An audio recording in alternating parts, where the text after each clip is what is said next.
गौरी का घर नरक सा क्यों बना? சிவப்பா சிவப்பா மற்றும் கௌரி இவங்க 2 பேரும் தான் வந்து இந்த கதையில இருக்கக்கூடிய கேரக்டர்ஸ். ஸோ அவங்களுடைய அவங்களுடைய வீடு நரக்ஸா நரகம் போல கியூம் பனா ஏன் ஆனது? சிவப்பா और கௌரி दोनों गरम स्वभाव के थे. சிவப்பா மற்றும் கௌரி 2 பேருமே வந்து கரம் ஸ்வபாவ் அப்படின்னா கரம்னா சூடுன்னு சொல்லுவோம் இல்லையா? ஸோ அப்போ கோபம் நிறைந்தவங்களாக இருக்காங்க. அவங்களுடைய கேரக்டரே வந்து 2 பேரும் கோபம் நிறைந்தவங்களாக இருந்தனர். தே.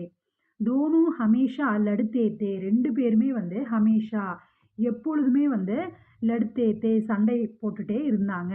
அக்சர் பத்தி பத்னி பர் ஹாத் பி உட்டாத்தா தா. அக்சர் சம்டைம்ஸ் வந்து என்ன ஆயிருது அப்படின்னா, பத்தி பத்னி பர் கணவர் வந்து மனைவி மேல, அதாவது சிவப்பா வந்து கௌரி மேல ஹாத் பி உட்டாத்தா கை ஓங்கிர்றாரு நம்ம சொல்லுவோம்ல,